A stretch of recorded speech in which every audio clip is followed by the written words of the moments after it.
Hello students, स्वागत है आप लोगों का मुख्यमंत्री अभियुक्त योजना के इस यूट्यूब चैनल पर। और आज हम लोग जो हमारे एनडीए वाले स्टूडेंट्स हैं, एनडीए वाले जो दोस्त हैं, उनके लिए आज हम लोग पॉलिटी का टॉपिक स्टार्ट करेंगे।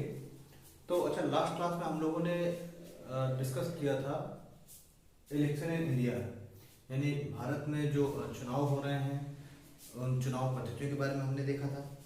चुनाव किस संस्था के द्वारा चुनाव कंडक्ट कराया जाता है, तो जो भी महत्वपूर्ण चीजें हैं भारत में चुनाव से संबंधित, चाहे वो राजनीतिक पार्टियों के मान्यता से, चाहे उनके रजिस्ट्रेशन से संबंधित हो, तो इन सब के बारे में हम लोगों ने डिस्कस कर लिया था। ठीक है, सेम जैसे चुनाव पद्धति का प्रयोग किया जाएगा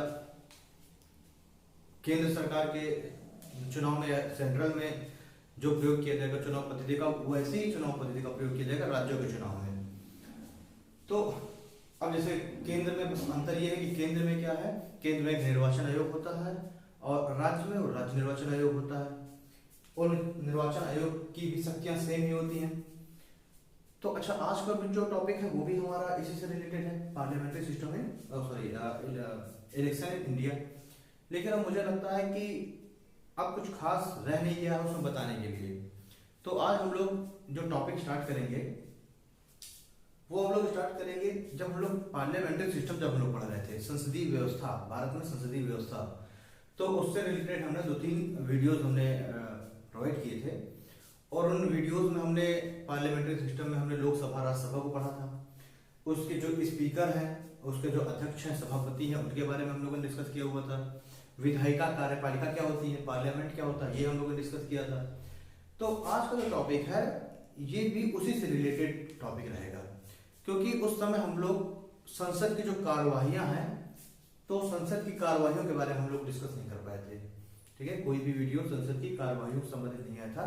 तो आज के टॉपिक में हम लोग संसदीय कार्यवाही से संबंधित आज का जो वीडियो रहेगा वो है। ठीक है, टॉपिक क्या है आज का, संसदीय कार्यवाही। ठीक है, पार्लियामेंट में जैसे जो कार्यवाहियां होती हैं, डे बाई डे जो कानून बनते हैं, जो विधेयक आते हैं, जो अधिनियम आते हैं, वो कैसे आएंगे, कैसे उसकी कार्यवाही होगी। ठीक है, तो इन सब के बारे में हम लोग डिस्कस करेंगे आज के टॉपिक में। तो जब हम लोग संसदीय कार्यवाही, या इसी को कह सकते हैं हम सदन की कार्यवाही, सदन की कार्यवाही, इस सदन की जो कार्यवाही है इसमें हम दोनों को पढ़ेंगे। हम लोकसभा की कार्यवाही को देखेंगे, लोकसभा में कैसे कार्यवाही होती है, और राज्यसभा में कैसे जो डेली का वर्क है वो कैसे होता है। ठीक है, कैसे सांसद किसी कानून को बनाएंगे, कैसे वहां पर डिस्कशन होता है, इन सब के बारे में हम लोग चर्चा करेंगे। तो सबसे पहले हम लोग देखेंगे संसद के कार्य। सबसे पहले हमें जरूरी है समझना कि संसद के कार्य क्या होते हैं। अब जब हम लोग संसद के कार्यों की जब हम लोग बात करेंगे, तो हम सभी लोग जानते हैं कि संसद का जो एक मुख्य जो कार्य है, संसद का अगर मुख्य कार्य की हम बात करें तो संसद का मुख्य कार्य है कानून बनाना, है ना।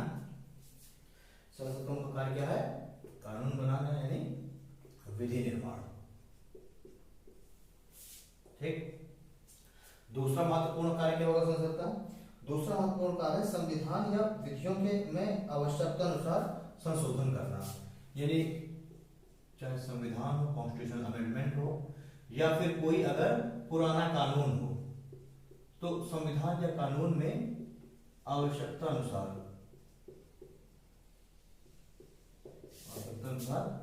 संशोधन करना। ठीक है, दूसरा एक तो कानून बनाना है, विधियों का निर्माण, दूसरा संविधान या कानून में आवश्यकता अनुसार। अब ये आवश्यकता तो है नहीं कि जो विधि आज से 20 साल पहले जो चीजें थी वो अभी भी होंगी, तो बहुत सारी समय समय पे, टाइम टू टाइम बहुत सारी चीजों में संशोधन करने की आवश्यकता पड़ जाती है। टाइम के साथ बहुत सारी चीजें चेंज हो जाती हैं, तो उसके अनुसार हमें संशोधन करने की आवश्यकता पड़ जाएगी। तो उससे रिलेटेड संविधान में कॉन्स्टिट्यूशनल अमेंडमेंट करना, या फिर उन कानूनों में थोड़ा बहुत सुधार करना। ठीक है, जो भी संशोधन करना, ये संसद का मुख्य कार्य। जैसे अगले हफ्ते जो हमारा क्लास रहेगी वो रहेगी पंचायती राज से संबंधित। तो उस पंचायती राज में हम देखते हैं कि हमारा जो मेन संविधान है उसमें तो पंचायती राज का कोई उल्लेख ही नहीं था। पंचायती राज और नगर निगमों को बाद में लाया गया, ठीक है, तो उसमें हम लोग बात करेंगे। तो वो संसद का एक मुख्य कार्य है वो भी सरकार को उत्तरदायी और जवाबदेह बनाना, ये भी संसद का कार्य है। सरकार को यानी कि जो कार्यपालिका है सरकार को जवाबदेह व उत्तरदायी बनाना। सरकार यानी संसद को जवाबदेह या उत्तरदायी बनाना, ये भी संसद का मुख्य कार्य एक कार्य है। वित्तीय नियंत्रण स्थापित करना,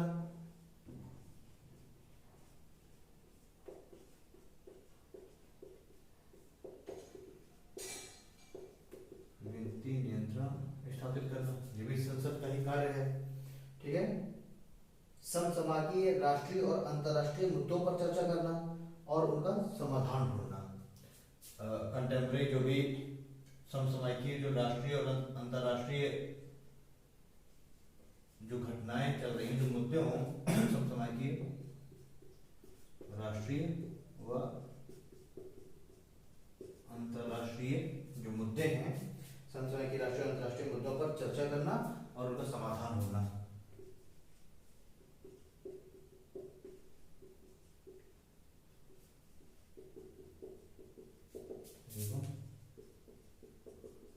उनका समाधान ढूंढना,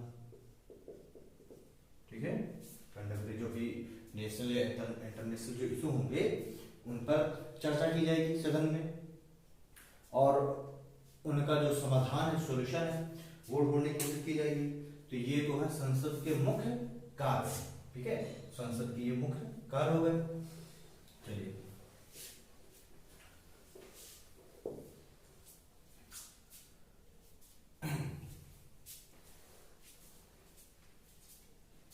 अब हम देखेंगे संसद का जो डेली बेसिस पे जो कार्य होगा वो कैसे होता है, यानी हम हेडिंग डालेंगे दैनिक कार्यवाही। संसद की जो दैनिक कार्यवाही है उसके बारे में हम लोग बात करेंगे, डे बाई डे कैसे संसद कार्य करती है, ठीक। तो उसमें हम लोग देखेंगे कि जो संसद है वो डेली सुबह 11 बजे से लेकर के और शाम को 7 बजे तक इसका जो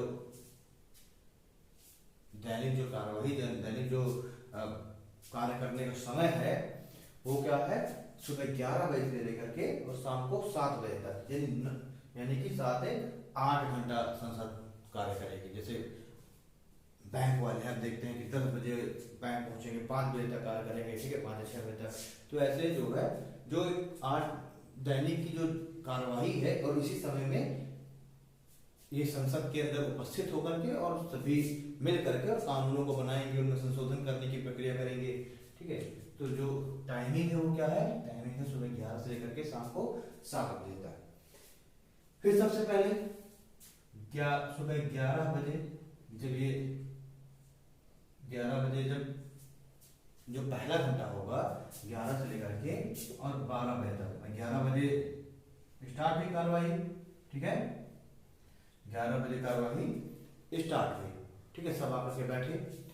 तो बैठने के बाद, बैठक होने के बाद जो पहला घंटा होगा सुबह 11 बजे से लेकर के और 12 बजे तक का, ठीक है, 11 AM to 12 नून, इस ये जो पहला घंटा है इस पहले घंटे को हम लोग क्वेश्चन आवर बोलते हैं, ठीक है, क्या बोलते हैं, प्रश्नकाल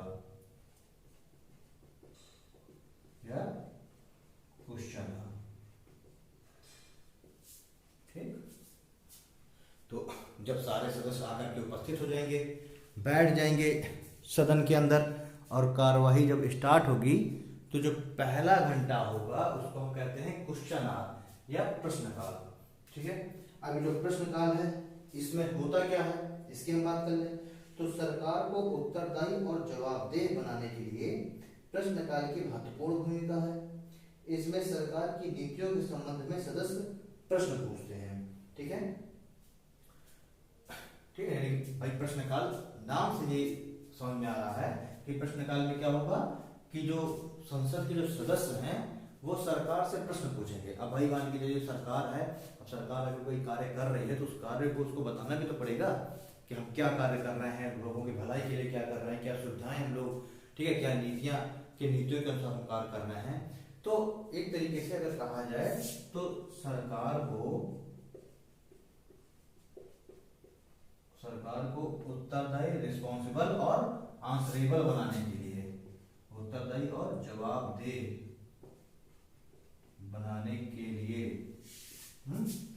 प्रश्नकाल की महत्वपूर्ण भूमिका है।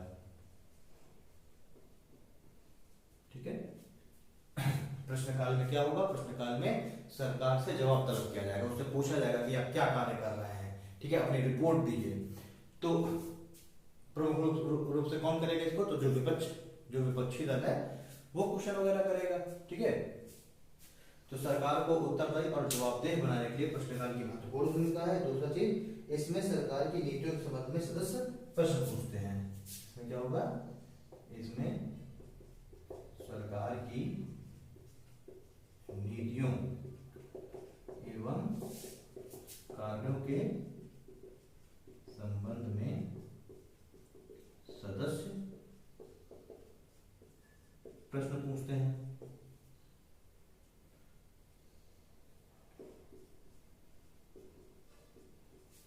ठीक, इसमें सरकार की नीतियों और कार्यों के संबंध में सदस्य प्रश्न पूछते हैं। तो ये काम किसमें होगा,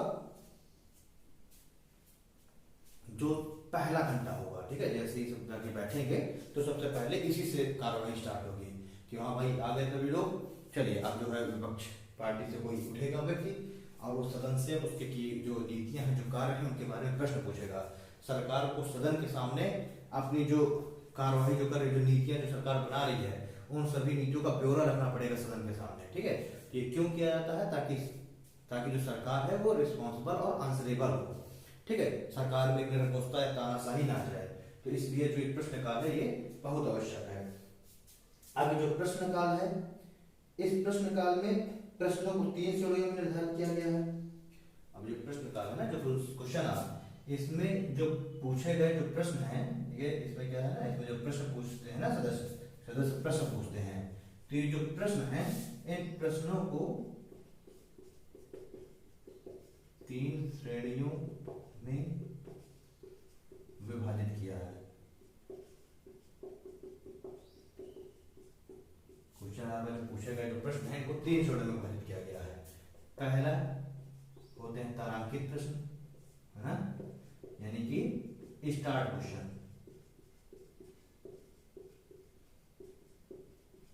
ठीक है, पहले होते हैं तारांकित प्रश्न, दूसरे तरह के प्रश्न होते हैं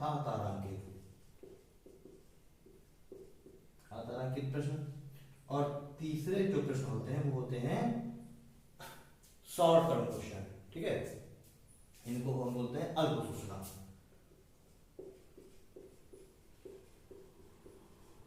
प्रश्न। ठीक है, ये हो गया अनस्टार्ट क्वेश्चन, ये अल्प सूचना प्रश्न, यानी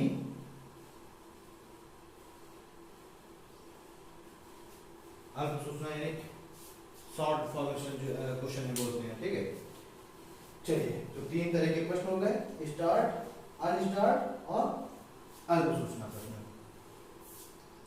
ठीक, अब हम लोग तीनों तरह के जो क्वेश्चन हैं इनकी चर्चा करते हैं कि तीनों तरह के क्वेश्चन कौन कौन से होते हैं। तो सबसे पहले हम बात करेंगे तारांकित प्रश्न क्या होते हैं। देखिए, तारांकित प्रश्न ऐसे प्रश्न होते हैं, तो इन तारांकित प्रश्न को वैसे एक स्टार बना दिया जाता है, तो होता है कि हाँ भाई तारांकित प्रश्न है। तो जो तारांकित प्रश्न है, तो 21 दिन से लेकर के और 10 दिन की पूर्व सूचना पर ये प्रश्न पूछे जाते हैं, और इनका जो उत्तर है वो मौखिक देना होता है। तो ये जो है 21 दिन से 10 दिन की पूर्व सूचना पर, ठीक है, यानी इनको पूछने से पहले 21 दिन से लेकर के 10 दिन पहले ही लिख करके देना पड़ता है, क्वेश्चनों की पूरी सूची बना करके, और जिससे प्रश्न पूछना है उसको देना पड़ेगा, सदन के सामने जमा करना पड़ेगा कि हम जो है ये प्रश्न पूछना चाहते हैं। तो 21 दिन से 10 दिन पहले समय दे दिया जाएगा ताकि वो अपना आंसर रेडी कर ले। ठीक है, सामने वाला अपना आंसर रेडी कर ले। तो 21 दिन से लेकर 10 दिन की पूर्व सूचना पर ये प्रश्न पूछे जाते हैं और इसका जो उत्तर है, इसका उत्तर मौखिक देना होता है। 21 दिन से 10 दिन पहले दे दिया जाएगा, लिख करके बोल दिया जाएगा कि फलाने दिन हम ये क्वेश्चन हम पूछेंगे। अपना वो आंसर लिख करके ले आएगा और उसके बाद जब प्रश्न पूछे जाएंगे तो वो खड़े होकर के सामने वाला ओरली इनका आंसर देगा। तो हो जाता है तारांकित प्रश्न, जिनका आंसर मौखिक देना होता है। कुछ चीजें इसमें और देखते हैं कि जो तारांकित प्रश्न है, ये जो है 20 क्वेश्चन प्रतिदिन पूछे जा सकते हैं। ठीक है, जो स्टार्ट क्वेश्चन है ना, तो डेली जो है जब प्रश्न काल चलेगा तो उस दौरान ऐसे तारांकित प्रश्न 20 पूछे जा सकते हैं एक दिन में। प्रश्न पूछने वाला व्यक्ति 2 पूरक प्रश्न भी पूछ सकता है। जो व्यक्ति प्रश्न पूछ रहा है तो प्रश्न पूछने वाला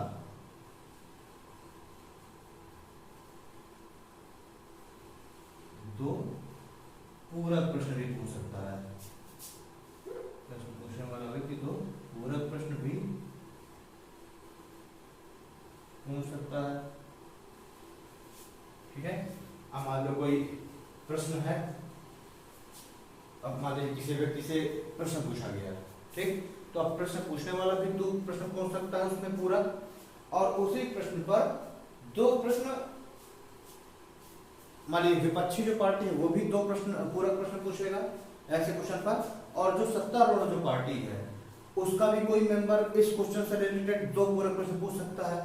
तो यानी कि किसी एक प्रश्न पर, ठीक है, किसी एक प्रश्न पर कुल 4 पूरक प्रश्न पूछे जा सकते हैं।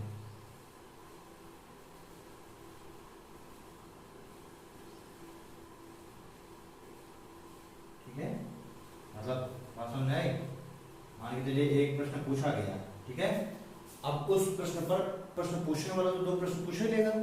अब अगर वो सत्ता पार्टी से है, ठीक है, तो जो प्रश्न पूछने वाला व्यक्ति मान लीजिए सत्ता पार्टी से है तो वो 2 प्रश्न पूछ ही लिए, लेकिन जो विपक्षी पार्टी वाला है उसका भी कोई मेंबर उठ करके उस क्वेश्चन से रिलेटेड 2 पूरक प्रश्न पूछ सकता है। और यही काम अगर विपक्षी पार्टी के किसी सदस्य ने वो क्वेश्चन पूछा है तो फिर सत्ता पक्ष वाला 2 प्रश्न पूछ सकता है। यानी कि किसी एक प्रश्न से रिलेटेड 4 पूरक प्रश्न पूछे जा सकते हैं अधिकतम। ठीक है,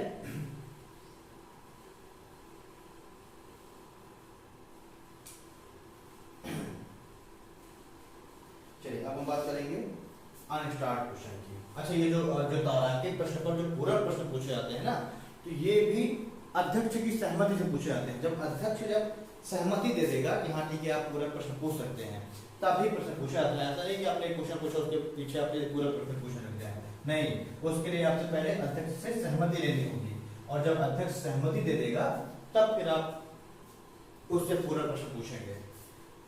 चलिए अब हम देखते हैं अतारांकित। अनस्टार्ट क्वेश्चन क्या होते हैं? तो ये जो अनस्टार्ट क्वेश्चंस हैं ये भी 21 दिन से लेकर 10 दिन की पूर्व सूचना पर पूछे जाते हैं। अनस्टार्ट क्वेश्चन है तो ये भी 21 दिन से लेकर के 10 दिन की पूर्व सूचना पर पूछे जाते हैं। ठीक है, इनका जो उत्तर है वो लिखित में देना होता है। अनस्टार्ट क्वेश्चन का उत्तर लिखित में, रिटन में देना होता है। ठीक है, पूरा आप लिख करके बकायदा देंगे, लिखित में देना होता है। ठीक है, स्टार्ट का जो आंसर है वो आप ओरली दे सकते थे, लेकिन अनस्टार्ट जो क्वेश्चंस हैं उनका आंसर आपको लिखित में देना होता है। ठीक है, एक चीज में आप इसमें आप पूरक प्रश्न नहीं पूछ सकते, पूरक प्रश्न नहीं पूछे जा सकते। मैं यानी जो अनस्टार्ट क्वेश्चंस हैं उनसे रिलेटेड पूरक प्रश्न नहीं पूछे जा सकते। फिर 230 क्वेश्चन पर डे लोकसभा में और 200 क्वेश्चन पर डे राज्यसभा में पूछे जा सकते हैं। ठीक है, तो अनस्टार्ट क्वेश्चन से जो अनस्टार्ट क्वेश्चन है, ऐसे अतारांकित जो क्वेश्चन है वैसे 230 क्वेश्चन पर डे लोकसभा में और per day 200 unstarred question Rajya Sabha में डेली उठाए जा सकते हैं। ठीक है, यानी कि अगर हम स्टार्ट क्वेश्चन की बात करते थे तो स्टार्ट क्वेश्चन एक दिन में अधिकतम 20 ही पूछे जा सकते हैं, लेकिन जो अनस्टार्ट क्वेश्चन है वो एक दिन में लोकसभा में 230 पूछे जा सकते हैं और राज्यसभा में अधिकतम 200 पूछे जा सकते हैं। ये हो गया आतारांकित प्रश्न। अब हम देखते हैं शॉर्ट नोटिस क्वेश्चन, अल्प सूचना क्वेश्चन क्या होता है।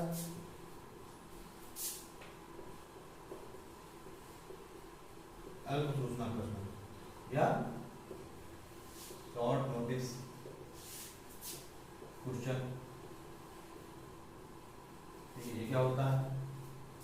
तो देखिए जो अल्प सूचना प्रश्न है ये 10 दिन से कम की भी पूर्व सूचना पर पूछे सकते हैं, जहां स्टार्ट और अनस्टार्ट के लिए बाध्यता थी कि कम से कम 10 दिन पहले तो आपको सामने वाले व्यक्ति को बताना ही पड़ेगा कि हम आपसे ये क्वेश्चन पूछ रहे हैं। ठीक है, तो 21 दिन से लेकर 10 दिन की बाध्यता थी। देखिए जो अल्प सूचना क्वेश्चन है नाम से ही है शॉर्ट नोटिस, तो इसमें कैसे प्रश्न पूछे जाएंगे जो अति आवश्यक होंगे। ठीक है ना, मान के चलिए कोई कानून बनाना है और उसमें बहुत जल्दी उस कानून को बनाना है, बहुत जल्दी डिसीजन लेना है, उस पर जो सलाह मशवरा जो बातचीत है सदन के अंदर बहुत जल्दी होने की आवश्यकता है, तो ऐसे जो क्वेश्चन है उनको 10 दिन से कम की भी पूर्व सूचना पर पूछे जा सकते हैं। ठीक है, जो शॉर्ट नोटिस जो क्वेश्चन है तो 10 दिन से कम की भी पूर्व सूचना पर पूछ सकते हैं। ठीक है, ऐसा कोई भी प्रश्न जो समसामयिक जनहित या फिर राष्ट्रहित से जुड़ा हो, ठीक है, और जिस पर तुरंत चर्चा करने की आवश्यकता हो, तो ऐसे तो अल्प सूचना में कौन से प्रश्न पूछे जाएंगे। तो ऐसे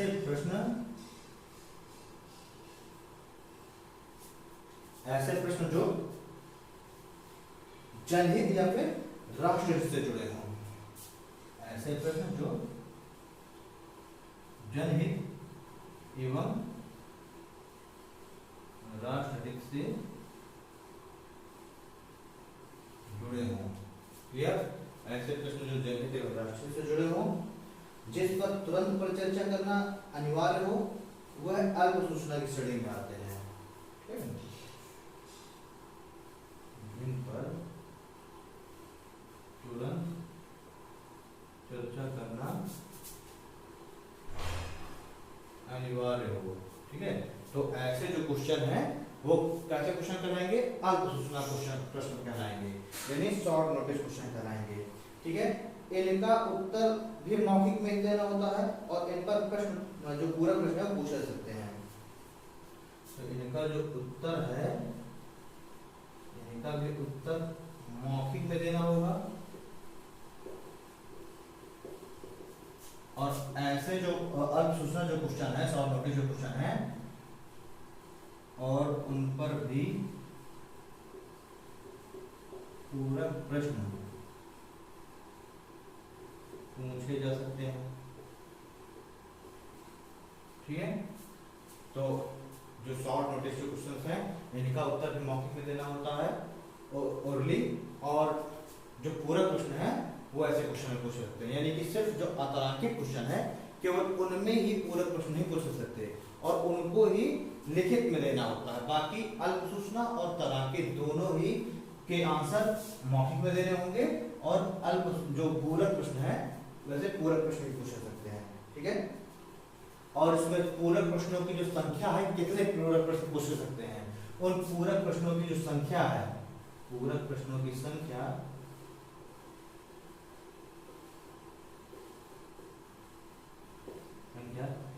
अध्यक्ष या सभापति द्वारा निर्धारित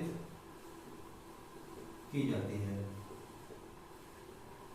ठीक, जैसे कि जो स्टार्ट क्वेश्चन था उसमें अधिकतम 4 पूरक प्रश्न पूछे जा सकते थे। आतांकित में लोकसभा में अधिकतम 230 एक दिन में और राज्यसभा में अधिकतम 200। लेकिन जो अल्प सूचना जो प्रश्न है उन पर कितने प्रश्न पूरक प्रश्न पूछे जा सकते हैं इसकी कोई बाध्यता नहीं है। ये उतने ही पूछ सकते हैं जितने की अध्यक्ष और सभापति परमिशन देते हैं। मैंने पहले ही कहा है कि जो पूरक प्रश्न है वो अध्यक्ष और सभापति की परमिशन के बाद ही उठाए जा सकते हैं। तो अल्प सूचना क्वेश्चंस में कितने पूरक प्रश्न पूछे जाने आवश्यक हैं, इसका निर्धारण लोकसभा में अध्यक्ष और राज्यसभा में सभापति करता है। सभापति मतलब जिसका पीठासीन अधिकारी है, मतलब कि उपराष्ट्रपति, वाइस प्रेसिडेंट। क्लियर? चलिए, इस सभापति के अध्यक्ष क्या है इसकी मैंने बात आपको जो पार्लियामेंट्री सिस्टम का जो क्लास 3 थी उसमें हमने सर बात की थी। ठीक है, तो उसको आप लोग अगर देखना चाहें तो वहाँ पर जाकर आप देख सकते हैं कि लोकसभा का अध्यक्ष क्या है, चुनाव उसका कैसे होता है, क्या उसके कार्य हैं, राज्यसभा का सभापति कौन होता है, क्या कार्य है, कैसे उसका चुनाव होता है, कैसे ऊपर से हटता है, ये सब बातें आप जाकर के पार्लियामेंट्री सिस्टम के क्लास 3 में आप देख सकते हैं। चलिए, ये तो हो गए अल्प सूचना क्वेश्चन। अब हम देखेंगे प्रश्नकाल के बाद का समय।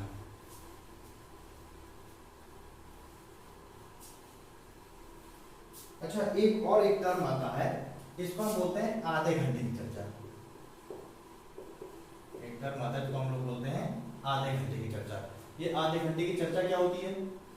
मान लीजिए कभी कभी कोई ऐसा टॉपिक आ जाए जिस पर सदन को बातचीत करने के लिए और अधिक समय की आवश्यकता है। तो उधर प्रश्नकाल में कोई प्रश्न उठाया गया, अब वो प्रश्न बहुत ज्यादा महत्वपूर्ण प्रश्न है, लेकिन वो प्रश्नकाल का जो 1 घंटा है उसके लिए कम पड़ गया। अब उस पर सदन में और भी अधिक बातचीत करने की आवश्यकता है। ठीक है, तो उसके लिए क्या किया जाएगा, ऐसे जो क्वेश्चंस हैं, ऐसी परिस्थितियों में ये जो आधे घंटे की चर्चा है, यानी कि आधे घंटे का समय और अधिक दिया जा सकता है। ऐसा नहीं कि हमेशा ही दिया जाएगा, जब कभी आवश्यकता पड़ जाए, जब कभी सदन को ये जरूरत महसूस हो कि ऐसे मुद्दे के लिए हमें भी और चर्चा करनी है, और उस अधिक चर्चा के लिए आधा घंटे का समय और दे दिया जा सकता है। ठीक है, तो उसको हम बोलते हैं आधे घंटे की चर्चा। ठीक है, मतलब सीधे सीधे से अगर हम बोले इसकी डेफिनेशन क्या है आधे घंटे की चर्चा की, तो हम कह सकते हैं यदि सदन यह मांग करता है कि प्रश्नकाल में पूछे गए किसी विषय पर विस्तृत चर्चा की आवश्यकता है, तो अध्यक्ष या सभापति के द्वारा आधे घंटे की चर्चा का प्रावधान किया जा सकता है। ठीक है, यानी कि अगर सदन ये मांग करे कि भाई अभी हमको और विस्तृत चर्चा करनी है, हमें अभी और समय दिया जाना चाहिए ऐसे मुद्दों पर चर्चा करने के लिए, और हमें विस्तृत चर्चा करनी है, तो उस कंडीशन में क्या होगा कि अध्यक्ष या सभापति के द्वारा आधे घंटे का समय उस चर्चा के लिए और अलॉट कर दिया जाएगा। ठीक है, सदन में और अधिक बातचीत हो जाएगी आधे घंटे के अंदर। लोकसभा में आधे घंटे की जो चर्चा है वो सोमवार, बुधवार और शुक्रवार को ही हो सकती है, जबकि राज्यसभा में किसी भी दिन 5 से लेकर 5:30 तक का समय पर ये आधे घंटे की चर्चा हो सकती है। ठीक है, तो अगर हम लोकसभा में देखें तो लोकसभा में पहली बात तो अध्यक्ष स्वीकृति देगा। ठीक है, अध्यक्ष की स्वीकृति से ये आधे घंटे की चर्चा हो सकती है। और किस किस दिन हो सकती है, तो इसके लिए हफ्ते में 3 दिन निर्धारित किए गए, सोमवार, बुधवार और शुक्रवार। इन 3 दिनों में जो अध्यक्ष है उसके द्वारा इस आधे घंटे की चर्चा के लिए मतलब अगर किसी टॉपिक पे आधे घंटा और डिस्कस करना है तो ऐसा नहीं कि हफ्ते में किसी भी दिन डिस्कस किया जाएगा। लोकसभा में केवल इन 3 दिनों में ही आधे घंटे का एक्स्ट्रा समय दिया जा सकता है। लेकिन राज्यसभा की अगर हम बात करें तो इसमें सभापति की स्वीकृति से हफ्ते में किसी भी दिन 5 PM to 5:30 PM पर चर्चा की जा सकती है। ठीक है, यानी राज्यसभा में 5 बजे से लेकर 5:30 बजे के तक आधे घंटे में हफ्ते में किसी भी दिन ये आधे घंटे की चर्चा आयोजित की जा सकती है। ठीक है, ये हो गई आधा घंटे की चर्चा। अब हम लोग देखेंगे एक टर्म आता है सदन में 0 आवर का, शून्यकाल। शून्यकाल क्या होता है इसकी भी हम लोग बात कर लें।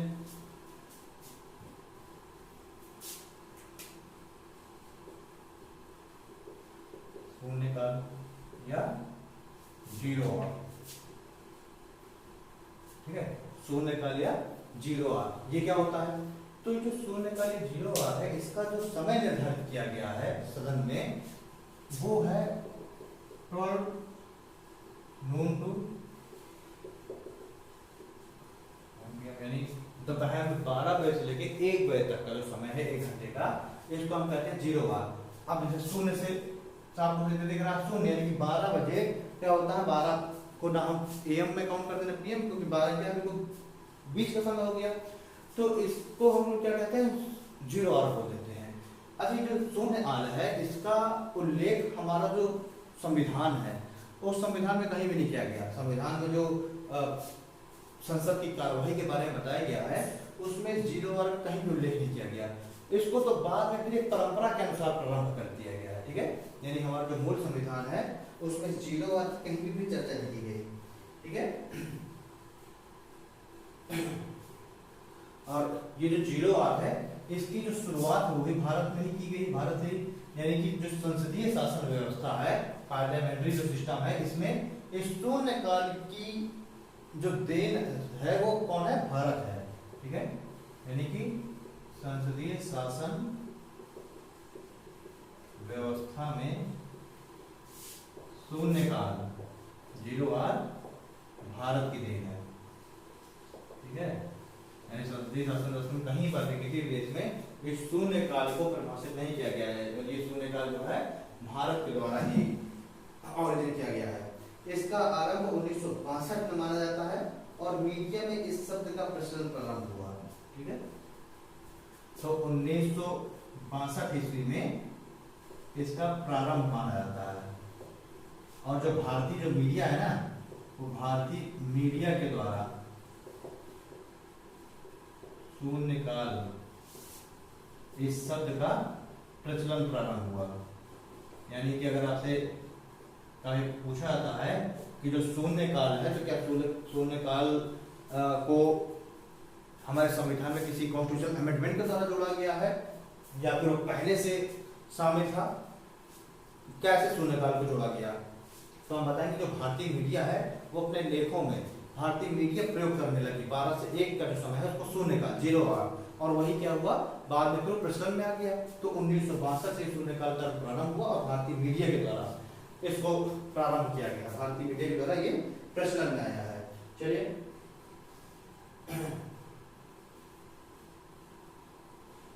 अभी शून्य काल में 0 आवर में होता क्या है, तो देखिए 0 आवर में बिना किसी पूर्व सूचना के, ठीक है, सडनली ही किसी भी प्रश्न को उठाया जा सकता है। उसमें ऐसा नहीं है कि प्रश्नकाल की जैसे उसमें पहले से पूर्व सूचना देनी, उसमें ऐसा नहीं है। इसमें बिना किसी पूर्व सूचना के,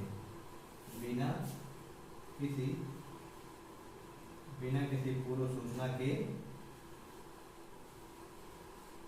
किसी प्रश्न को सदन में उठाया जा सकता है, ठीक है।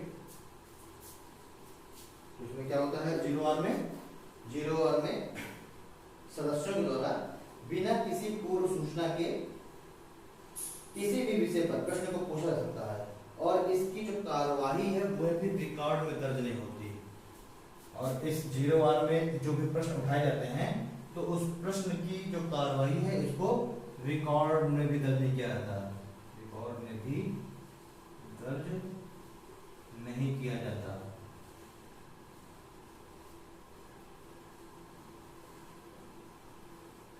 जैसे कि आप लोग जानते हैं कि सदन में जो भी कार्यवाही होती है, जो भी बातचीत होती है, वो सब का सब रिकॉर्ड में दर्ज किया जाता है, ठीक है। स्टेनोग्राफर बैठे रहते हैं और सब कुछ रिकॉर्ड में दर्ज करते हैं। लेकिन 0 आवर की जो कार्यवाही है उसमें जो भी प्रश्न वगैरह पूछे जाते हैं, जिस विषय में उसके जो भी क्वेश्चन आंसर होता है, जो भी संवाद होता है, उसको कहीं पर भी रिकॉर्ड में भी दर्ज नहीं किया जाता, ठीक है। एक तो पहली बात, किसी भी विषय पर बिना किसी पूर्व सूचना के किसी भी विषय पर प्रश्न पूछ सकते हैं। दूसरा, ऐसे प्रश्नों की जो भी कार्यवाही है, जो भी ऐसे प्रश्नों से संबंधित जो भी बातचीत हुई, ठीक है, क्वेश्चन आंसर जो भी हुए, उसको जो गजट है, सदन का जो गजट है, उसमें भी नहीं रिकॉर्ड किया था, यानी रिकॉर्ड में भी दर्ज नहीं किया था, ठीक है। और परंपरा, अगला अगर हम देखें, परंपरा के अनुसार लोकसभा में शून्यकाल में किसी भी दिन 20 प्रश्न और राज्यसभा में 7 प्रश्न पूछे जा सकते हैं, ठीक है। अगला इसमें पॉइंट अगर हम देखें, अगला पॉइंट क्या हो सकता है, अगला पॉइंट हो सकता है कि मतलब एक तो देखिए पहली बात तो हमारे जो संविधान है उसमें इस बात का कोई उल्लेख तो है नहीं जीरो आवर के बारे में, तो ये भी उल्लेख नहीं होगा। स्वाभाविक सी बात है कि कितने प्रश्न उठाए जा सकते हैं, इनसे संबंधित भी कोई भी बात नहीं है। पूरा का पूरा जो जीरो आवर है क्या है, एक ट्रेडिशन है, एक परंपरा है, परंपरा के अनुसार ही चल रहा है। तो ऐसी परंपरा है, यानी अगर हम कहें परंपरा के अनुसार लोकसभा में जो जीरो आवर का समय है, उस जीरो आवर के समय में लोकसभा में एक दिन में अधिकतम 20 प्रश्न ही पूछ सकते हैं। ठीक है, परंपरा क्या है, यानी कि परंपरा के अनुसार लोकसभा में एक दिन में अधिकतम 20 प्रश्न पूछ सकते हैं, और राज्यसभा में जो राज्यसभा है, राज्यसभा में एक दिन में अधिकतम 7 प्रश्न पूछ सकते हैं। ठीक है, एक परंपरा है, इसका कहीं भी लिखित कोई भी संविधान में हमारा जिक्र नहीं है, एक ट्रेडिशन है कि लोकसभा में एक दिन में 20 प्रश्न पूछे जाएंगे शून्यकाल जीरो आवर के अंदर, और राज्यसभा में एक दिन में मात्र 7 प्रश्न पूछ सकते हैं। ठीक है, और शून्यकाल की जो कार्रवाई है उसको भी दैनिक रूप से किया जाना अनिवार्य नहीं है। ऐसा नहीं है कि डेली 12 से 1 का जो समय है वो जीरो आवर ही होगा, ऐसा भी कहीं उल्लेख नहीं है। यानी कि प्रत्येक दिन जीरो आवर की कार्रवाई करना भी आवश्यक नहीं है। ठीक है,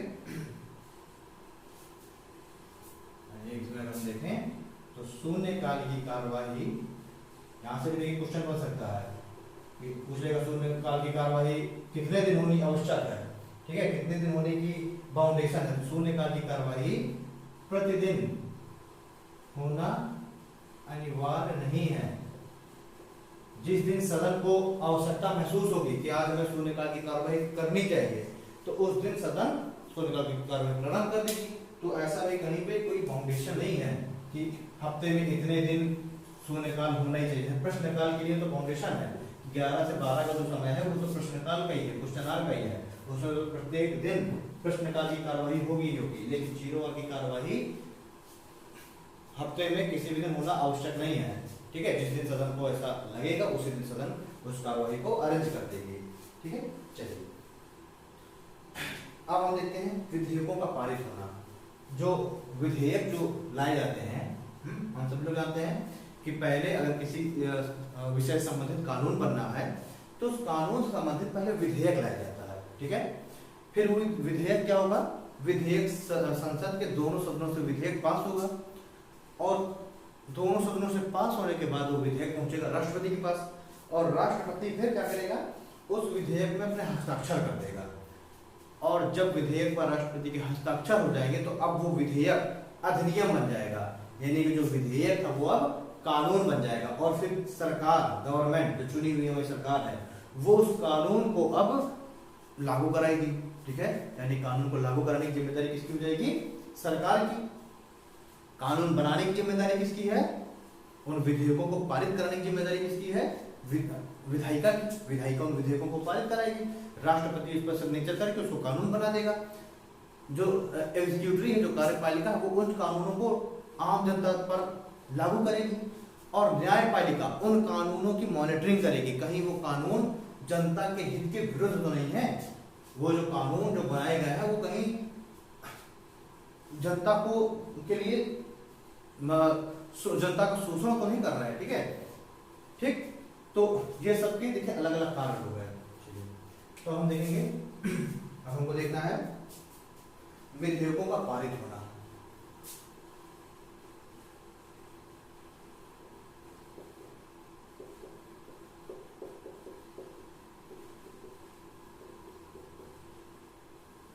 विधेयकों का पारित होना, इसमें हम देखेंगे एक तो सामान्य प्रक्रिया, और दूसरा देखेंगे विधेयकों की प्रकृति के अनुसार विशिष्ट प्रक्रिया। विधेयकों को दो तरीके से पारित किया जाएगा, एक तो सामान्य प्रक्रिया से, नॉर्मल प्रक्रिया होती है प्रोसीजर उससे, और दूसरा प्रकृति के अकॉर्डिंग। ठीक है, विधेयकों की प्रकृति के अनुसार विशिष्ट प्रक्रिया।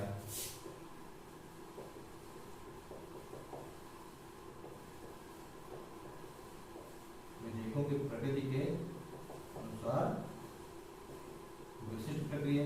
ठीक है, यानी अगर कोई विधेयक है वो ऐसा विधेयक है उसके लिए विशिष्ट प्रक्रिया की आवश्यकता है, उसको जल्दी पास कराना है, ठीक है, जनहित या राष्ट्र से जुड़ा हुआ कोई कानून बनाया जाना है, तो उसके लिए हम विशिष्ट प्रक्रियाएं भी ला सकते हैं। जैसे धन विधेयक है, वो भी विशिष्ट प्रक्रिया के अंतर्गत होगा। तो हम लोग बात करेंगे कि कौन कौन से विधेयक धन विशिष्ट प्रक्रिया से पास होंगे, कौन कौन सामान्य प्रक्रिया से, इसके लिए हम लोग बात करेंगे। चलिए, अब जो सामान्य प्रक्रिया है, इस सामान्य प्रक्रिया से जब विधेयक पास होते हैं तो उसमें 3 वाचन होते हैं। सामान्य प्रक्रिया से जब पास होता विधेयक 3 वाचन होते हैं, प्रथम वाचन, द्वितीय वाचन और तृतीय वाचन। देखिए, जो प्रथम वाचन उसमें क्या होगा कि मान लो जो सदस्य सदन में उस विधेयक से संबंधित प्रस्ताव लेकर के आ रहा है, तो उस सदस्य के द्वारा सदन को उस प्रस्ताव से इंट्रोड्यूस कराना होगा। वो सदस्य क्या करेगा, सदन को जो प्रस्ताव लाया गया है उस प्रस्ताव से इंट्रोड्यूस कराएगा, ठीक है। तो ये प्रक्रिया किसके अंदर होगी, प्रथम वाचन की। यानी अगर हम देखें, प्रथम वाचन में अध्यक्ष विधेयक को सदन में प्रस्तुत करने की अनुमति देता है और निर्धारित तिथि को उस विधेयक को प्रस्तुत करने वाला सदस्य सदन को विधेयक के संदर्भ में सामान्य सूचनाएं उपलब्ध कराता है, ठीक है। तो समझे क्या इसमें, मान लीजिए कोई विधेयक लाया जाना है तो पहले अध्यक्ष से अनुमति ली जाएगी, अध्यक्ष अनुमति देगा कि हाँ ठीक है, आप जो है इस विधेयक को प्रस्तुत कर सकते हैं। अब वो विधेयक प्रस्तुत किया जाएगा, ठीक। अब जब विधेयक प्रस्तुत किया जाएगा तो अब प्रस्तुत करने वाला सदस्य उससे संबंधित जो सूचनाएं हैं उन सूचनाओं से सदन के प्रत्येक सदस्य को या जो सदन है उसको अवगत कराएगा, ठीक है। यानी अध्यक्ष जब जिस दिन की तिथि दे देगा, जिस दिन की डेट डिसाइड कर देगा कि इस डेट को आप इस विधेयक को ला सकते हैं, उस डेट को पहले जो सदस्य है लाने वाला जो प्रस्ताव है, जो विधेयक है, उससे सभी सदस्यों को इंट्रोड्यूस कराएगा, ठीक है। ये कार्य है प्रथम वाचन के अंतर्गत।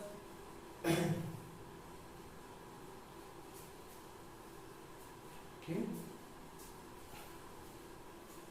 और प्रथम वाचन में और क्या है कि अब जब उस विधेयक को सदन में रख दिया गया तो अब सदन उस विधेयक को एक्सेप्ट कर लेगा। अगर सदन मान लीजिए विधेयक रखा गया सदन के समक्ष, अगर सदन के सदस्यों ने अध्यक्ष ने उस विधेयक को एक्सेप्ट नहीं किया, ठीक है, तो विधेयक अपने आप समाप्त हो जाएगा, विधेयक समाप्त हो जाएगा। लेकिन अगर सदन ने और अध्यक्ष ने अगर विधेयक को एक्सेप्ट कर लिया तो वो जो विधेयक है, अब वो विधेयक क्या हो जाएगा, जो गजट है, गजट में उस विधेयक को रिकॉर्ड कर दिया जाएगा, ठीक है। यानी उस विधेयक को क्या कर दिया जाएगा, उस विधेयक को सदन के गजट में प्रकाशित कर दिया जाएगा, लिख लिया जाएगा और उसे आम जनता को अपनी राय रखने के लिए उस विधेयक को प्रस्तुत कर दिया जाएगा। ये कार्य होगा प्रथम वाचन के अंतर्गत। क्या क्या कार्य होगा, सदस्य के द्वारा सदन में विधेयक को रखा जाएगा, उससे पहले उसको अध्यक्ष की स्वीकृति लेनी होगी, अध्यक्ष की स्वीकृति के पश्चात वो सदन में उस विधेयक को रखेगा। सदन जब उस विधेयक को एक्सेप्ट कर लेगा तो अब उसको उस विधेयक से संबंधित प्रस्ताव संबंधित इंफॉर्मेशन सभी मेंबर्स को देनी पड़ेगी और अगर उसको एक्सेप्ट कर लिया जाएगा तो गजट में प्रकाशित हो जाएगा और फिर उसको आम जनता के पास उनकी राय के लिए आम जनता के पास रख दिया जाएगा। ये तो कार्य हो गया प्रथम वाचन में। द्वितीय वाचन में अगर हम बात करें तो जो द्वितीय वाचन है ये सबसे महत्वपूर्ण, सबसे इंपॉर्टेंट वाचन होता है, ठीक है। द्वितीय वाचन क्या है, मतलब किसी एक विधेयक संबंधित है, किसी एक विधेयक को पारित कराने के लिए 3 वाचन हो रहा है, प्रथम द्वितीय तृतीय। पहले वाचन में तो वो सदन में एक्सेप्ट कर लिया गया, गजट में नोट कर लिया गया, ठीक है। अब इसके लिए आगे कार्यवाही होगी इसको पास कराने के लिए। तो जो द्वितीय वाचन है ये सबसे इंपॉर्टेंट, सबसे महत्वपूर्ण वाचन है, ठीक है। इसमें विधेयक के प्रत्येक प्रावधान पर विस्तार पूर्वक चर्चा की जाएगी। जो विधेयक लाया जा रहा है उसके प्रत्येक प्रावधान पर विस्तार से चर्चा की जाएगी सदन के द्वारा, सदन के सदस्यों के द्वारा, ठीक है। अब यह चर्चा भी 2 प्रकार से संभव है, सदन सामूहिक रूप से प्रावधान पर चर्चा करेगी या फिर सदन विधेयक पर चर्चा करने के लिए संयुक्त समिति गठित करेगी, ठीक है। जो द्वितीय वाचन है, ये जब द्वितीय वाचन की जब कार्यवाही होगी तो द्वितीय वाचन की कार्यवाही में जो चर्चा है वो 2 प्रकार से संभव है। द्वितीय वाचन की कार्यवाही में चर्चा 2 प्रकार से संभव है। एक तो जो सदन है वही जो सदन है वही सामूहिक रूप से प्रावधान पर चर्चा करेगी। एक तो इस तरह से होती है, सदन सामूहिक रूप से प्रावधान पर चर्चा करेगी। क्योंकि द्वितीय वचन के अंतर्गत क्या है कि जो भी विधेयक लाया जा रहा है उसके प्रावधान पर विस्तृत चर्चा करने का प्रावधान है। तो सदन सामूहिक रूप से प्रावधान पर चर्चा करेगा। या फिर क्या होगा कि जो सदन है वो प्रवर समितियां, ठीक है, वो कुछ कमेटी गठित कर देगी। जो सदन है वो इस विधेयक पर चर्चा करने के लिए प्रवर समिति या संयुक्त समिति गठित करेगी। प्रवर समिति या संयुक्त समिति गठित करेगी। ठीक, तो ये जो प्रवर समिति और संयुक्त समिति है वो इस विधेयक के प्रावधान पर चर्चा करेगी। तो ठीक है, सेकेंड क्वेश्चन में क्या हो गया, इस विधेयक पर चर्चा दो प्रकार से की जाएगी, या तो सदन के जो सदस्य हैं वही सामूहिक रूप से चर्चा करेंगे इस प्रावधान पर, या फिर प्रवर समिति या संयुक्त समिति गठित कर दी जाएगी सदन के द्वारा और वो इस विधेयक के प्रावधान पर चर्चा करेंगे। ठीक है, चलिए ये तो हो गया द्वितीय वचन। तृतीय वचन की अगर हम बात करें तो विधेयक को अंतिम रूप से पारित करने के लिए मतदान किया जाता है। तृतीय वचन में क्या है, विधेयक को अंतिम रूप से पारित करने के लिए मतदान किया जाता है। ठीक है, देखिए पहले अब तीनों को देखिए, तीनों में डिफरेंस समझिए। पहले में विधेयक को इंट्रोड्यूस किया गया, सदन में उसको प्रस्तुत किया गया और सदन के गजट में उसको, सदन के जो गजट है उसमें उसको दर्ज कराया गया। ठीक है, साथ ही साथ जो आम जनता है उसके समक्ष, आम जनता के समक्ष भी राय के लिए उसको प्रस्तुत किया गया। ठीक, ये सब काम किसमें होगा, प्रथम वचन में होगा। द्वितीय वचन में क्या होगा, द्वितीय वचन में इस विधेयक के प्रावधान पर एक विस्तृत चर्चा की जाएगी और ये चर्चा दो प्रकार से हो सकती है। एक तो सदन के जो सदस्य हैं वो सामूहिक रूप से इस प्रावधान पर चर्चा करेंगे, या फिर जो सदन है वो कुछ प्रवर समिति या फिर संयुक्त समिति का गठन कर देगी और वो प्रवर और संयुक्त समिति उस विधेयक के प्रावधान पर चर्चा करेंगे, यानी कि उसके बारे में सब चर्चा करना। ठीक है, विचार विमर्श रखना, क्या उसके फायदे हैं, क्या नुकसान है, किसको फायदा होगा, किसको नुकसान होगा, जनता के कहीं अहित के बारे में तो नहीं है, तो या फिर किसी कानून का उल्लंघन तो नहीं कर रही है विधेयक, तो इन सब की विस्तृत चर्चा की जाएगी। ठीक है, उसका कोई कमी दोष ना हो। जब ये सब चर्चा हो जाएगी दूसरे प्रावधान में कि हाँ भाई कोई कमी नहीं है, इसको लागू करना चाहिए, जनता के हित के लिए है ये, तब फिर होगा तृतीय वचन। और तृतीय वचन अंतिम और फाइनल वचन होगा। इसमें क्या होगा, विधेयक के संबंध में सदन के जो सदस्य हैं वो मतदान करेंगे। ठीक है, अब जब मतदान में अगर मान लीजिए साधारण बहुमत से पास किया जाने वाला विधेयक है वो, उसको साधारण बहुमत से पास किया जाना है, तो सदन के कुल उपस्थित जो कैंडिडेट्स हैं, उपस्थित जो मेंबर्स हैं, उनके बहुमत से यानी 50% प्लस 1 अगर वोट पड़ जाए उसके पक्ष में विधेयक के, तो विधेयक पास मान लिया जाएगा। अगर वो विशिष्ट बहुमत से पास होने वाला विधेयक है तो उसको, उसके लिए कुल मतदान करने वाले के 2/3 सदस्य उसके पक्ष में होने चाहिए, तो वो विधेयक पारित माना जाएगा। ठीक है, तो ये हमने देख लिया तृतीय वचन में। अब इसमें जो मतदान है, मतदान भी दो तरीके का होता है, मतदान भी दो तरीके का होगा, एक ध्वनि मत द्वारा। ठीक है, मतदान दो तरीके का होता है, एक ध्वनि मत द्वारा और दूसरा मतदान द्वारा। तो मान लीजिए कोई विधेयक है, कुछ विधेयक ऐसे होते हैं जिसमें से ध्वनि मत से कहा गया कौन कौन उसके पक्ष में है, तो जितने लोग सीधे डायरेक्ट हाथ उठा देंगे हाँ मैं, ध्वनि मत से सीधे पास हो गया। कुछ विधेयक ऐसे होते हैं जिसमें थोड़ा सा पारदर्शिता रखने की अधिक आवश्यकता है। ठीक, उसके लिए क्या होगा, मतदान कराया जाएगा, बैलेट बॉक्स में डलाई जाएगी सबकी पर्ची, गुप्त रूप से उसका मतदान होगा। तो जो मतदान है विधेयक के लिए वो दो तरीके से हो सकते हैं, ध्वनि मत द्वारा भी और मतदान द्वारा भी। चलिए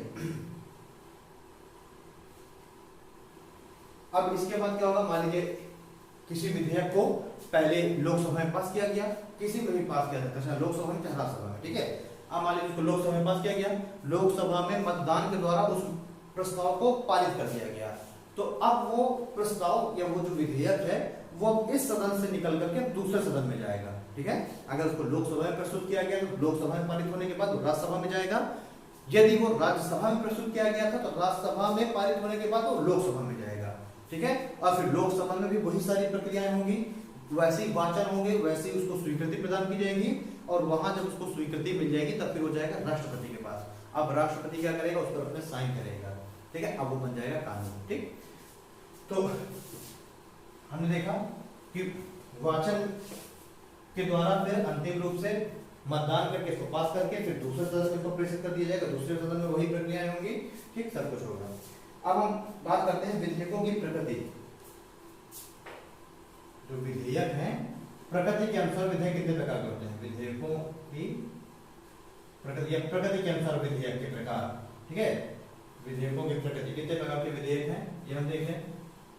तो देखिए, एक विधेयक होता है साधारण विधेयक, एक होता है साधारण विधेयक। इसमें क्या होता है कि यही सारी प्रक्रियाएं फॉलो की जाएंगी, पहले लोकसभा, फिर राज्यसभा, फिर राष्ट्रपति, ठीक है, सबको पास करना होगा, साधारण विधेयक हो गया। एक विधेयक होता है धन विधेयक।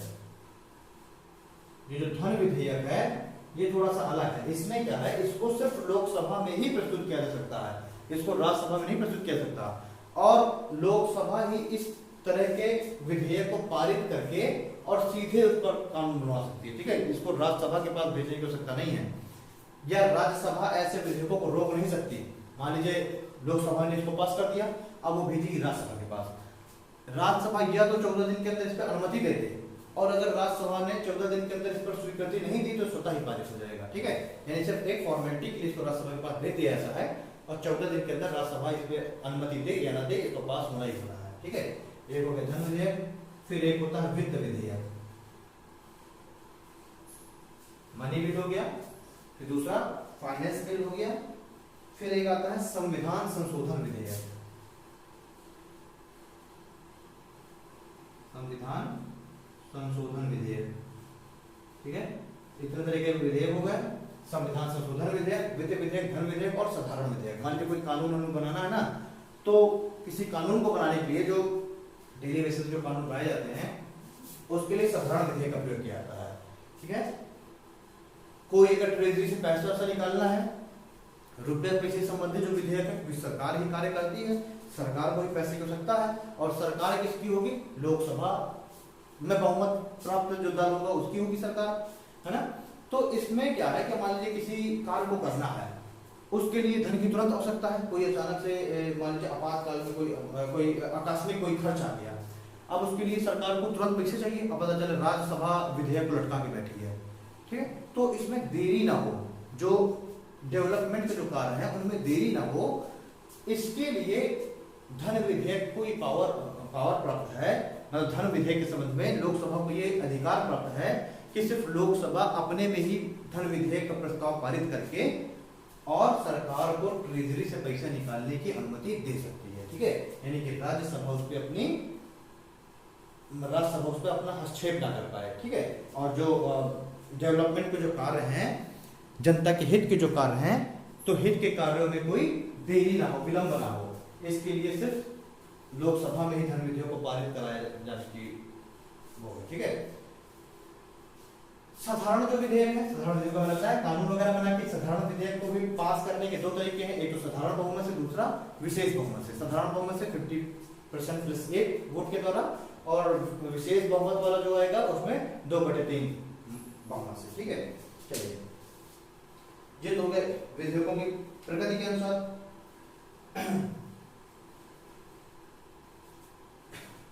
अब जो साधारण जो बहुमत है, इस साधारण बहुमत के बारे में संविधान के आर्टिकल 107 में उल्लेख किया गया है, ठीक है। सिंपल जो विधेयक है इसके बारे में संविधान के आर्टिकल 107 में उल्लेख किया गया है। इसमें क्या क्या है इसमें चीजें देख लेते हैं। जन कल्याण से संबंधित विधेयक और कानून व्यवस्था को संचालित करने के उद्देश्य से लाया गया विधेयक साधारण विधेयक की श्रेणी में आता है। साधारण विधेयक में कौन कौन से विधेयक आएंगे? जन कल्याण से संबंधित विधेयक व कानून व्यवस्था को संचालित करने के उद्देश्य से।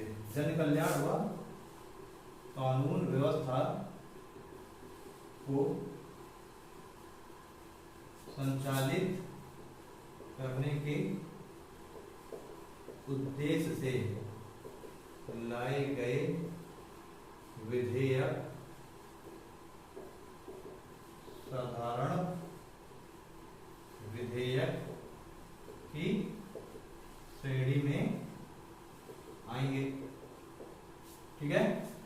तो जन कल्याण व कानून व्यवस्था से संबंधित कानून व्यवस्था को संचालित करने के उद्देश्य से जो विधेयक सदन में लाए जाएंगे उनको साधारण विधेयक की श्रेणी में रखा जाएगा। उनको ऐसे विधेयकों को साधारण विधेयक कहा जाएगा। ठीक है, प्रक्रिया के बारे में अगर हम देखें साधारण विधेयक की, तो साधारण विधेयक को किसी भी सदन में प्रस्तुत किया जा सकता है, जैसे मैं पहले ही बता चुका हूं, और सदन द्वारा पारित करने के पश्चात उसको दूसरा सदन में भेजा जाता है। ठीक है, तो साधारण विधेयक के बारे में मैंने आपको पहले ही बता दिया है कि इसको लोकसभा या राज्यसभा किसी भी सदन में पहले प्रस्तुत किया जा सकता है, और उस सदन में पास करने के पश्चात अब इसको अगले सदन में भेजा जाएगा। ठीक है, पारित कराने के लिए। तो इसके लिए दोनों सदनों की आवश्यकता है, दोनों सदनों में पारित होना आवश्यक है। ठीक है, अब पहले प्रस्तुत किसी में भी किया सकता है, चाहे लोकसभा में पहले प्रस्तुत कर दो चाहे राज्यसभा में, इसकी कोई बाउंडेशन नहीं है। ठीक, चलिए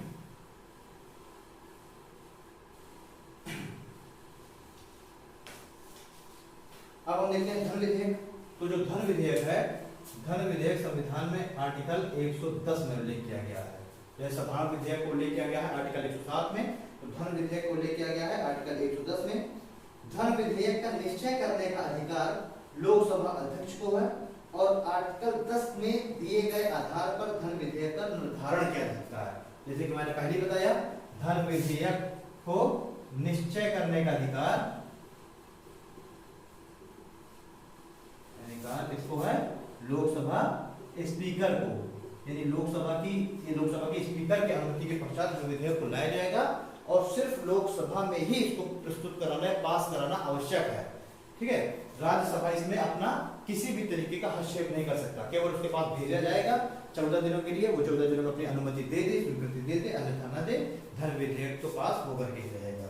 ठीक है, चलिए प्रक्रिया में अगर हम देखें, धन विधेयक राष्ट्रपति की पूर्व अनुमति से लोकसभा में प्रस्तुत किया जाएगा, और लोकसभा में पारित होकर यह राज्यसभा को प्रस्तुत कर दिया जाएगा। ठीक है,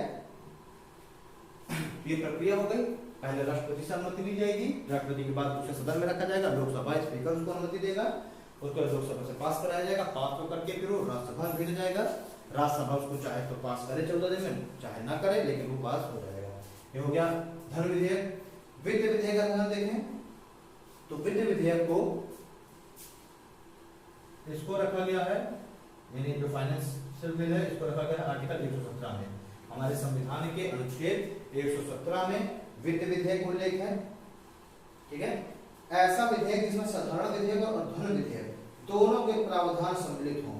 ठीक है, तो इनको हम वित्त विधेयक कह सकते हैं, यानी ऐसे विधेयक जिनमें धन विधेयक और प्लस जो साधारण विधेयक है, साधारण विधेयक दोनों के प्रावधान हो, दोनों के प्रावधान सम्मिलित हों।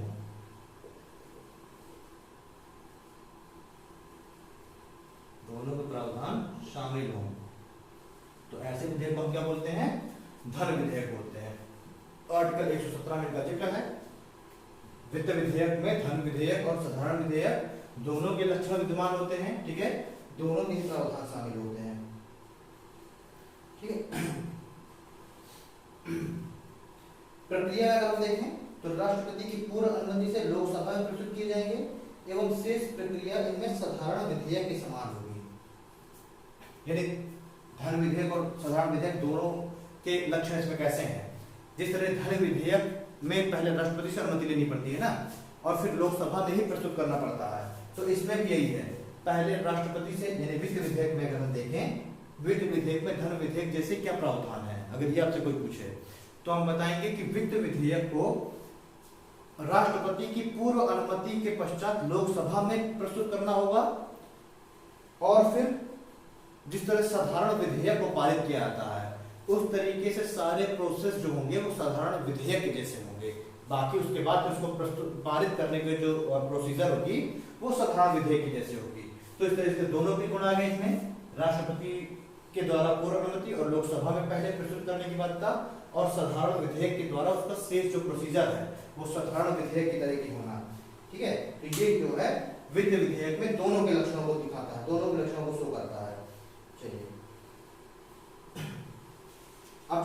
विधेयक है, वित्त विधेयक में एक पॉइंट और देख लीजिए कि वित्त विधेयक के लिए संयुक्त बैठक हो सकती है। वित्त विधेयक के लिए संयुक्त बैठक हो सकती है।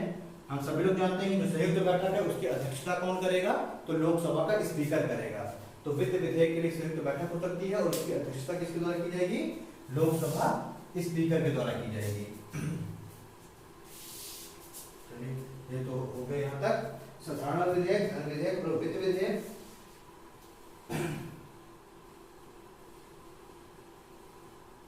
अब हम देखते हैं अंतिम संविधान संशोधन विधेयक, कॉन्स्टिट्यूशनल अमेंडमेंट विधेयक।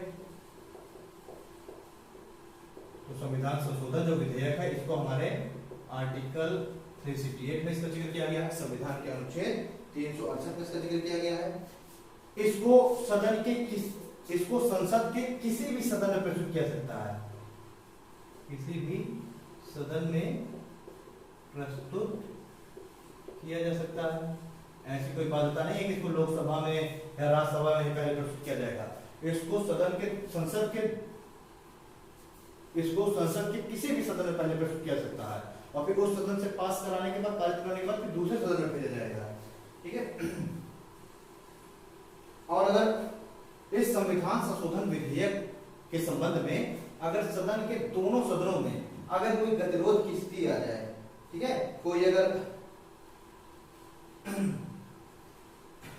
ठीक है, यानी कि अगर जो है इस संविधान संशोधन से संबंधित प्रावधान को पारित करने के लिए सदन के, ये संसद के दोनों सदनों में अगर कोई गतिरोध की स्थिति आ जाए तो उस संबंध में संयुक्त बैठक भी नहीं बुलाई जा सकती। उस संबंध में संयुक्त बैठक नहीं बुलाई जा सकती। जैसे कि वित्त विधेयक में अगर हमने देखा था कि अगर दोनों सदनों के बीच में कोई गतिरोध आ जाता था तो फिर राष्ट्रपति के द्वारा संयुक्त बैठक बुला ली जाती थी। लेकिन संविधान संशोधन विधेयक के संबंध में अगर कोई गतिरोध आ जाता है दोनों सदनों के मध्य तो संयुक्त बैठक भी नहीं बुलाई जा सकती। इसका मतलब है कि विधेयक गतिरोध की दशा में लैप्स हो जाएगा। ठीक है, इसका मतलब क्या है कि अगर सदन के सदनों के बीच कोई गतिरोध हो गया तो गतिरोध की दशा में जो ये विधेयक है ना, यानी गतिरोध की दशा में विधेयक व्यपगत हो जाएगा, यानी लैप्स हो जाएगा, विधेयक समाप्त हो जाएगा। ठीक है, तो अगर सदन के दोनों सदनों के मध्य किसी भी तरीके का कोई डिस्प्यूट या गतिरोध आ जाता है तो उस कंडीशन में ये लैप्स हो जाएगा विधेयक। ठीक है, तो यहाँ हम लोगों ने देख लिया विधेयक कितने तरीके के होते हैं, कैसे इनको पारित किया था विधेयकों को। ठीक है, साधारण विधेयक हमने देख लिया, फिर फाइनेंशियल सारे देखिए। तो आज की हम लोग क्लास यहीं खत्म करते हैं। कल की क्लास में हम लोग मिलेंगे एक नए टॉपिक के साथ। ठीक है, तो मिलते हैं कल की क्लास में। थैंक यू दोस्तों।